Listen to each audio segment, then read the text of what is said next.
Hello বন্ধুরা, আজ ভাইফোঁটার দিনে আমরা বানাচ্ছি দেখুন ক্ষীর। প্রথমে ক্ষীর, তারপরে আছে কুমড়োর সবজি, পাতা কুমড়ো, খট্টা মিঠা সবজি,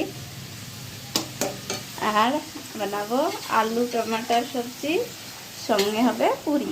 পুরির জন্য এখন ময়ান দিয়েছি, আটাটা লাগিয়ে নেব। আর বানিয়েছে ছোলার ডাল।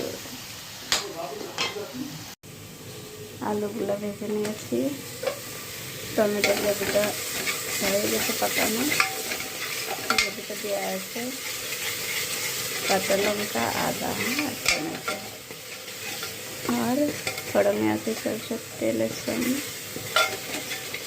আর পাঁচফোড়ন, শুকনো লঙ্কা, তেজপাতা।